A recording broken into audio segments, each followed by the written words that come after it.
Lean Left, Lean Right podcast where spirited debates and open discussions reign supreme. Join hosts Rudy and Shemaiah as they fearlessly tackle the most pressing topics in politics and beyond, seeking common ground without sacrificing their passionate perspectives. Hey, yo, what's up, man? It is Shemaiah and Rudy in the house. First and foremost, I want to say thank you to everybody who is definitely rocking with this new podcast with us. It's going to be an amazing ride. And first and foremost, man, Rudy, how was your weekend, man?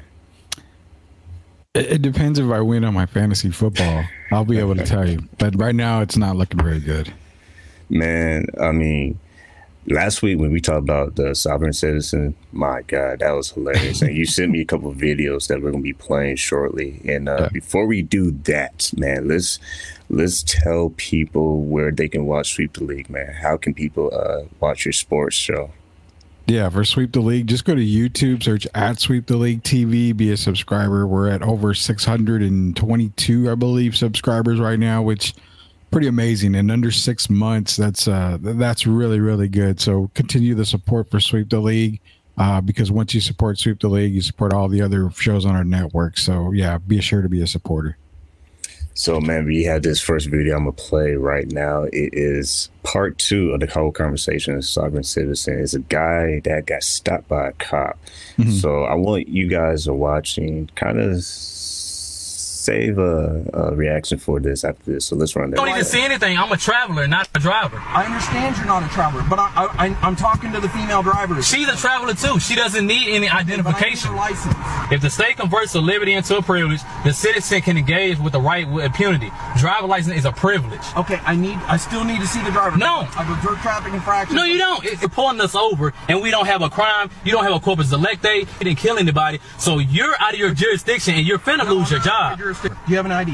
I don't need an ID. I'm a traveler. We're free beings. We're travelers, and you're harassing us right now. You're not upholding your job. You are not upholding the Constitution right now. Please.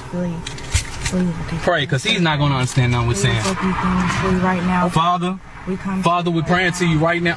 Close this. We come to you right now, Father. Somebody just add. Almighty in heaven, we're coming to you right now to get this demon to flee from our car right now. Get him, Father. Get him, Father, right now at this very moment. We're following your law and not man's law. We follow the Creator's law and not man's law. And he's out of he is transgressing your law right now at this very moment, Father. So please get him. Please, Father, get him right now. Hallelujah, hallelujah, hallelujah, hallelujah. Please get him away from my car. Oh, Father, please. Don't let them shoot us. Please don't let them shoot us. Please don't let them shoot us, Father, please. So, all right, first and foremost, I know people might have mixed reactions because at the end of the video, you kind of see it get a little tense or whatever. But I would say this, man. My reaction is, one, I think if you get pulled over, I mean, it's just best to comply. And I know that's not always a fun thing to talk about because there are some situations where, you know, it kind of looks kind of messed up. But this is a perfect situation where the officer wasn't really aggressive. Yeah. So this whole like, God get him, I don't think that's the right way, man. Well, you know, I understand when there's good cops, there's bad cops. I know that for a fact. I mean, you're going to probably run into a lot more good cops than you are bad cops. Again, my opinion on that. But the thing, too, is the fact that the cop wasn't escalating the situation. He asked what everybody is asked. And that's the reason why we talk about sovereign citizens sometimes, because, you know, you're driving. I don't know what other thing you can call it when you're behind the wheel of a car. But they say, well, no, we're traveling. You know, we're travelers. Okay. But there's other means of traveling besides a car. You can walk. You can take a bus. You can Uber. You can do stuff like that.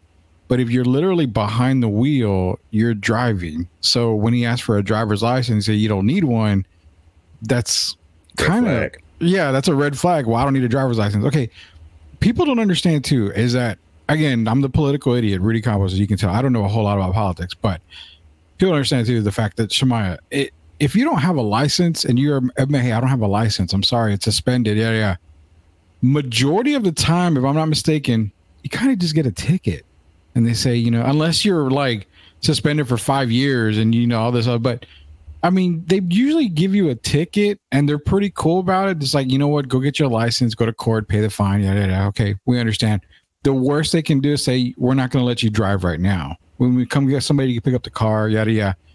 But it's stuff like this, a sovereign citizen, you know, and then what got me was he was praying to God and he closed the sunroof. Why do you want to close the sunroof for, man? I mean, you want God to be able to hear you, you know, a little bit more. You're not allowing him to hear you more. But yeah, the sovereign thing, man, it's just getting kind of out of hand for me. I mean, a couple things when he was saying God get him, and then he was calling the cop a demon. Yeah.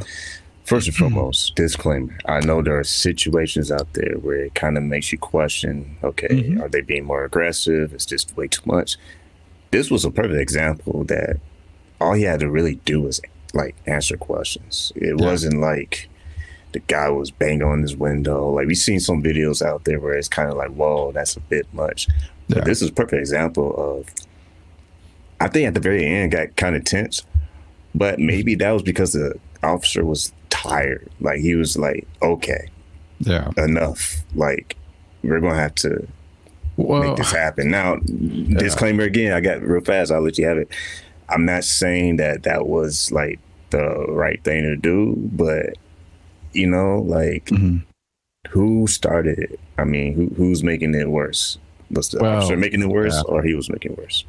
Well, the drivers and the passenger in the car, I think, made it more than what it was supposed to be. Now, I will say, without having the full video clip, the cop at the end with the gun, I don't know if it was a rifle. I don't know if it was, you know, what do you call those guns? Like an air gun, an airsoft gun, I know you're talking about, like a beanbag gun, something like that. I don't know what it was, but regardless, a gun being pulled for a traffic stop, I don't buy that part. I mean, unless you are physically, you know, you feel like you're physically in danger, which these two people weren't posing any threat other than just not wanting to provide a license and praying. I mean, that's all it was. That was, to me, dude, that was a bit extreme at the end there. But again, without knowing the full video or seeing what actually happened, maybe they saw something in the car that obviously we couldn't see. That's way too extreme, brother. That's way too extreme. I agree. And like I said, I think the officer at the end, just from the only clip we were able to see from that TikTok video, was he probably just had enough. But I'm not backing him up. I do agree that it might have been a little bit much, but I think he probably just had enough, and hopefully he was just using it as like, hey, this could be serious if you don't comply. But like I said, I know people might have some mixed reactions, so I just want to make it super clear that I'm not saying that he should do that, but if you look at all the things that led up to that point, you know, I mean, but can you? I mean, without actually noticing a dangerous situation, I mean, that's why I said, you know, and I love the Lean Left, Lean Right podcast we have, because we are literally in the middle, and we like to hear from everybody out there. So, I mean, yeah, they escalated the situation way too big, but was it escalated enough to where that level was really needed? I mean, I can see that. Yeah. In some cases, if I'm the cops and you call a couple of cops out there, you can kind of barricade the car, you know, park on the side, park in the front, park in the rear. That way, if they're going to drive off, I mean, they've got to really do some damage. But I think, to me, that was a bit much at the end. But again, without knowing the whole video, seeing the whole video, I mean, the guy may have seen a weapon in there or something. He might have some on his stat sheet too. Like, maybe, I mean, could he have been, you know, have done stuff in the past? Maybe he's a wanted guy. When you're a wanted person, obviously force is going to be used. So without knowing the true nature of the video, it's hard to say. But if it's just a traffic stop, man, that's a little bit too excessive at the end. That's why I love the show, man. We can definitely have different perspectives from this. So I would say that was a good one, man. Keep those going. On to the next one. We want to talk about economics continue this week as well. You have a pretty interesting one. I had to boost the audio real quick, but let's check it out real fast. During the debate, Walz talked about raising taxes on the ultra wealthy. Kamala Harris has said to do the things she wants to do, we'll just ask the wealthiest to pay their fair share. When you do that, our system works best, more people are participating in it, and folks have the things that they need. Called unrealized gain. If you have a net worth of $100 million, you're going to have to worry about their new tax plan. If you're not worth $100 million, don't worry about their tax plan. Now, this is a philosophical difference between us. Donald Trump made a promise, and I'll give you this. He kept it. He took folks to Mar-a-Lago, said, you're rich as hell, I'm going to give you a tax cut. He gave the tax cuts that predominantly went to the top class. What happened there was an $8 trillion increase in the national debt, the largest ever. So Trump lowered taxes for billionaires and corporations. Let's look at the numbers for that. Corporations saved $91 billion in 2018 alone. Everyone's in my comments being like, well, it's going to trickle down economics. Did this wealth trickle down? Let's see. Before the tax cuts in 2017, corporations spent $519.4 billion in stock buybacks. After Trump's tax cuts, they spent $806 billion on stock buybacks. So nothing trickled down. They didn't hire more people. They didn't spend money on their infrastructure. So because of Trump's tax cuts, it added $1.9 trillion to the deficit over a period of 10 years. That's enough for 8 wars in the Ukraine. It's like 500 times more money than we've given to Israel. If you're mad about the money that's gone to Ukraine and Israel, be sure to keep some of that smoke alive for what billionaires and corporations have been taking from this country and from you, the taxpayer. So, I mean, when I saw that, my first reaction is I do like his point at the end about if you're going to be mad about, money going towards Ukraine, blah, blah, blah, have the same smoke for, the one percenters, if you will. Mm-hmm. I think this will be argued both ways. I'll be very interested to see what you have to say. But my reaction would be kind of depends maybe on which corporations and which billionaires, because there are corporations and billionaires who actually do give. And I know shots fired, people gonna be, what are you talking about? Well, I think there are some corporations and some businesses who actually do look out for people. So like I said, it probably depends on which list you're looking at as far as how they behave with their money spending. Yeah, the points being made there, it's kind of weird because for me, it's like the party. If you're on one side, you're saying, okay, you give the tax break, and what does that do? In essence, it kind of helps the business. It's going to grow the business a little bit more, and also doesn't it bring down certain prices because they're saving on the taxes, which means it's not necessarily sending it down to their employees, which last week I made the comment, I know people that have worked for big corporations who, when those tax cuts were in there, they got a raise across the board. The whole company did. So I know people have told me that. So I know it's happened. But then you also saw cost of things kind of going down. The economy was a little bit better because you could afford stuff. And then it goes to the question, Shemaiah, what is a good economy? Is it where we're able to afford stuff, or when we're not able to afford stuff? Because we're always told the economy's great. The economy's great. Well, it's $5 for gas, but the economy's great. Okay, well, it's $2.25 for gas. The economy's great. The economy's great. I don't ever know what to buy. So on his point as well, if you tax the billionaires and, all this other stuff and the big corporations, it doesn't make sense to do that because it adds to, the deficit. Personally, again, without knowing anything about politics, I think keeping the money in our country lowers our debt deficit, I guess. But, he brings up, well, you can fund 8 wars in Ukraine or something.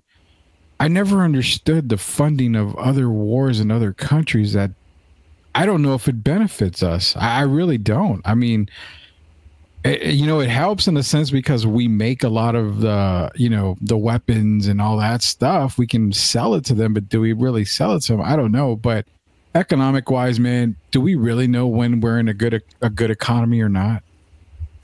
I love that. I'm gonna put it this way because I know people are like, man, I wonder what he really thinking. Well, this is what I'm really thinking.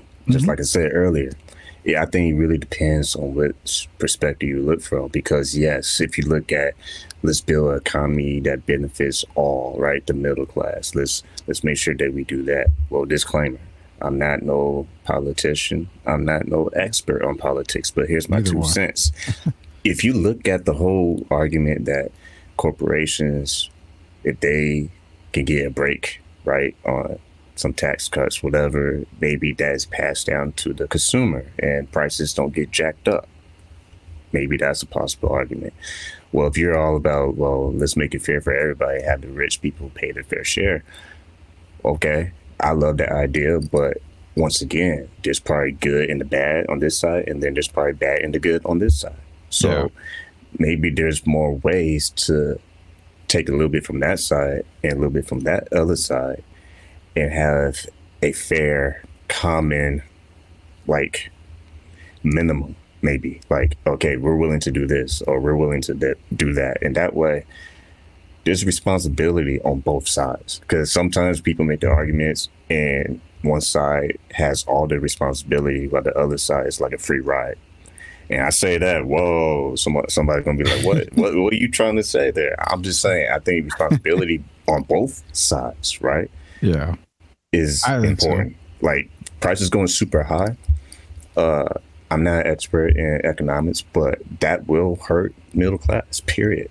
That's just common sense. So maybe there's a gradual push and pull that we can use, and some of these smart people who are in politics can create policies that can actually make that a better process. Because I think what you said about is basically like whatever we choose, you're doomed or you're celebrated. And whatever you choose, it doesn't matter. It's like the opposite side is going to point out what they don't like.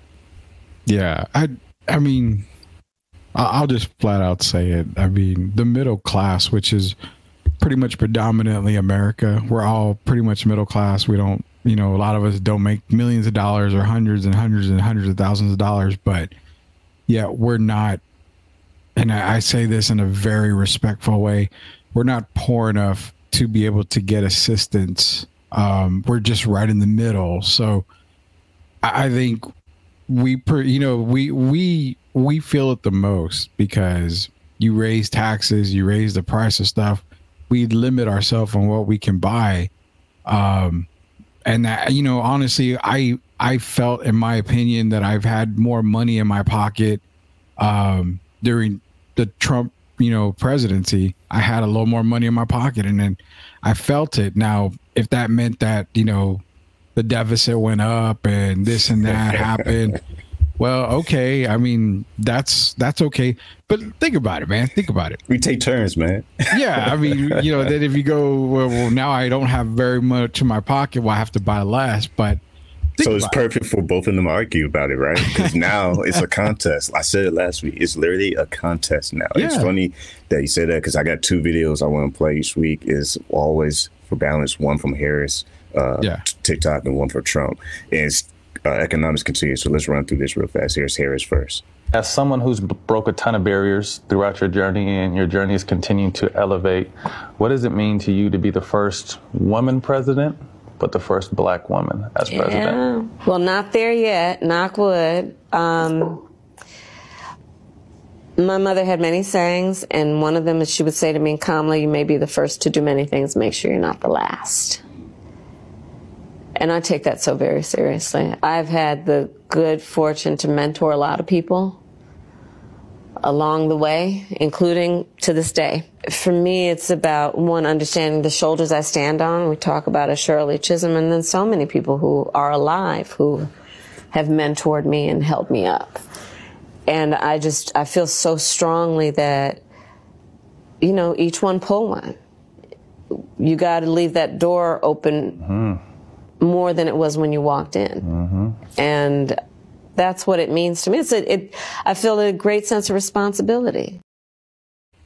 Now, I kind of lied because that one is more about why she's running and the responsibility that she feels. Here's the one, the economics. Groceries are crazy now. 2 bags of groceries for $100. $1,500 plus for a studio, and the studio is the size of my closet, and I live in the Bronx. Yeah, unacceptable. Prices are getting ridiculous, and I've switched where I do my shopping for food because the supermarket has gotten way overpriced. The economy is a top issue for voters this November.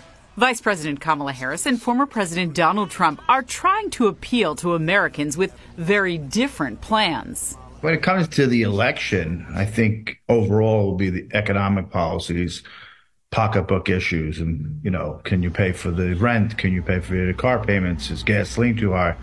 Always comes down to mom and pop issues. So what are the candidates promising when it comes to improving the economy? I will create a government efficiency commission tasked with conducting a complete financial and performance audit of the entire federal government and making recommendations for drastic reforms. Former President Trump wants to cut taxes for corporations, bring manufacturing back to the U.S., cut regulations, boost energy production, and impose more tariffs on foreign goods. We will tax capital gains at a rate that rewards investment in America's innovators, founders, and small businesses.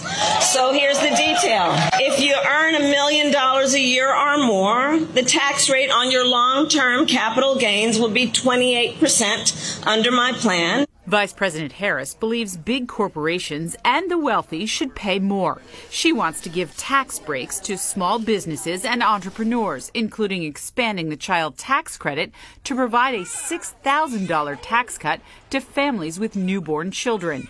And if elected, she vows to give first-time homebuyers $25,000 toward a down payment. Both candidates have introduced some economic policies that require congressional approval.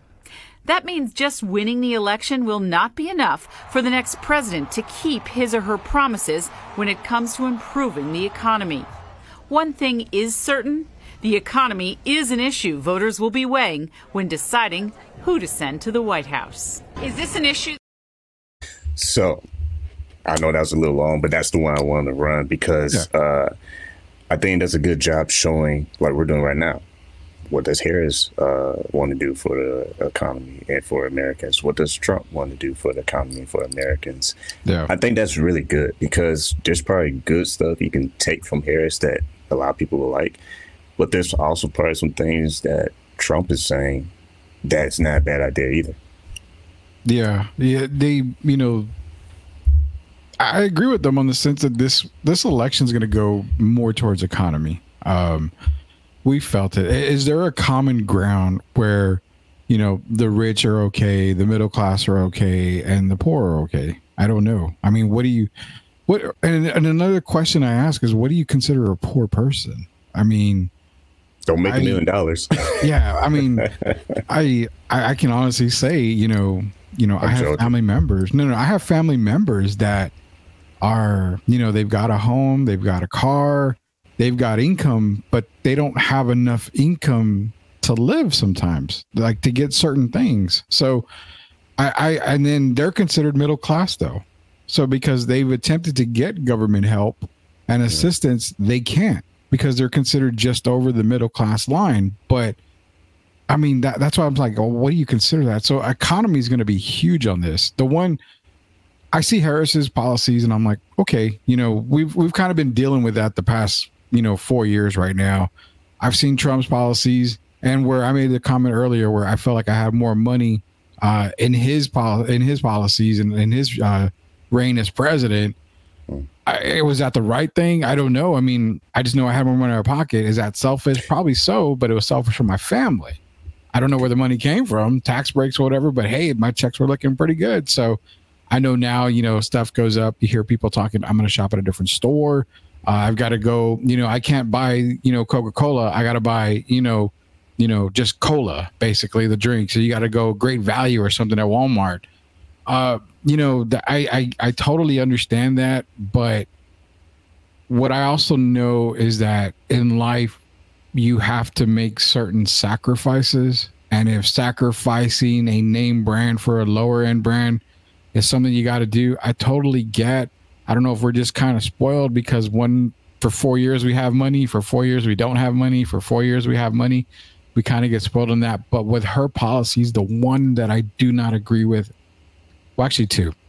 The one I don't agree with is a $25,000 down payment for a house. That is bringing up the housing market that we were crashed in a long time ago because people were getting houses that, I mean, people had like 4 or 5 homes and they were barely making, $90,000 a year. How were they able to get all these homes? I mean, there you see the stories about it. So that one, and then the child tax credit where for newborns. What about the people that aren't able to have kids? I mean, can you put that towards adoption? Doesn't it necessarily have to be a baby? Can it be for, just if you're adopting kids because you're not able to have kids?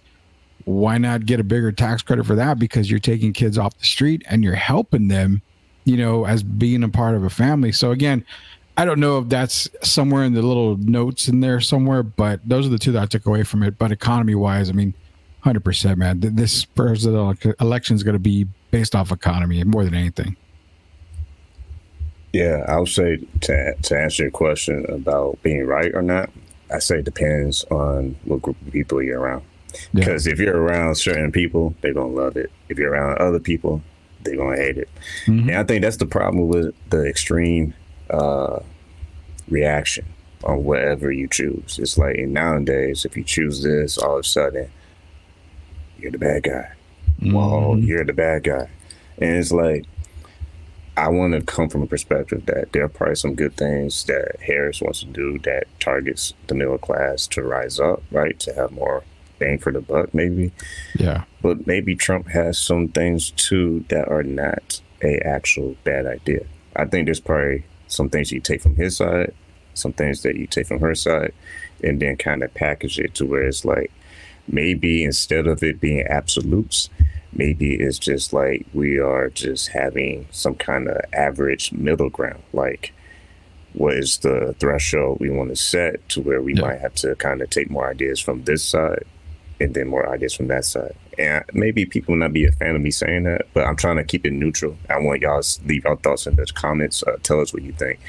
But move right along. We'll keep this wrapped up in a few. Let's play a little quick bumper for Sweep the Lead.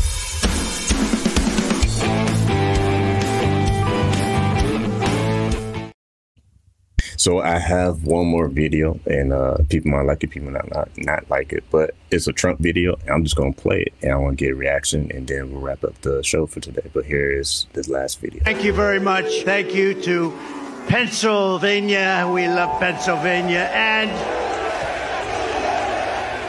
as I was saying, take over, Elon. President Trump must win. Preserve the Constitution. He must win to preserve democracy in America. I think this election, I think it's the most important election of our lifetime. So I know that was short, and I can already hear the comments from the other side. What does that even mean? Well, that's why I want you guys and ladies to voice your opinion. This is a safe space. Give us your thoughts. I'm staying in the middle. The way I see that video is obviously it's recent. There's a lot of buzz going on with Elon showing up, like funny memes, pictures, and blah, blah, blah. His excitement be on stage. Let's kind of think about, okay, pretend Trump was liberal. I know. People pulling their hair out right now. But just pretend he was. I hope this goes viral. Do you think people would kind of think different, maybe? Say what you want in the comments section. That's just my thought. I'm not saying I'm choosing a side. Obviously, I just say what I'm voting for. Yeah. But I just want people to think about it. And to make it even, what if Harris was a Republican? What do you think people would treat her like? Voice your opinion in the comment section. Because I feel like until we can actually look at both candidates and why they're running, then we're going to keep basically shooting down everybody's ideas just because what side they're on. Now, like I said, it's going to be a flood of people's thoughts, maybe. And yeah. Are you not watching the news, Shemaiah? Are you underneath the rock like Patrick? Nah, I'm just trying to keep it more in the neutral zone. So what do you think, Rudy? Well, man, that's a lot to take off just for that little video, man. And then what you brought up to it, you know, I mean, a liberal basically, you know, I mean, to sum it up, is a supporter of what, you know, socially progressive, social welfare. It's about the social, you know, social life on for a liberal and a conservative board is more of a person adverse to change, basically, you know, traditional values. So if Trump was liberal, golly, this is probably gonna go viral, man. That's awesome here. I think a lot of people have some heavy emotional comments. So, okay. Are we allowed to cuss on this show by chance? Yeah, it's America. Okay, it's America's freedom of speech, right? We always talk about that. So, is the reason why people can't accept Trump as being a liberal because he's an asshole? Man, that's a good question. I mean, his policies, if you staple the mouth together and you go off of what his thoughts are. Now, truth be told, man, I love any president, you know, left, right, whatever, especially if they've got business background. Like, I look at Mark Cuban as a business guy. I mean, he would probably have a whole lot. Why? Because America's a business. It really is a business. You got to run it like a business. There's a lot of money involved. You're in charge of the entire country. So you're a CEO of the country, basically. So it's got to be a business. I love guys and girls that are business savvy, obviously military background, stuff like that. But it goes back. If you supple his mouth shut and you go by his policies, I mean, he probably would be a pretty damn good, you know, president if he didn't talk. So that's why I said, what would he be like a liberal? I mean, he would probably be accepted if he wasn't an asshole. Wouldn't you think? Man, I think I like that point. If we can just blank out real fast and pretend that nothing that's going on with Trump in his personal life is actually something that actually went on, I think he'd be more likable. Oh my God, I can feel it right now. I'm getting emails at this very moment. How dare you say that? Well, I get it, because there are things that I don't like about Trump, but I try to look at it from a perspective. You don't have to agree with every little thing, but you can at least acknowledge if someone is trying to put out ideas that will help people. Yeah.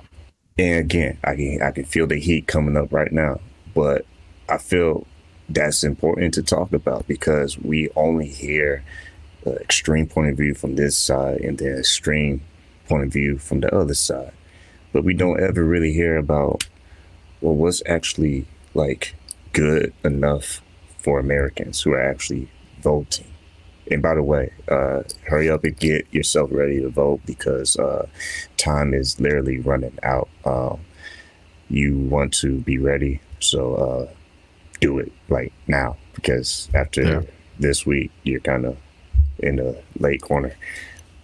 But that's what I'll say, man. Like, I refuse to pick a side, but I will say this much. If you're voting for Trump, if you're voting for Harris, just at least listen to what they both are saying before you just automatically cancel either one.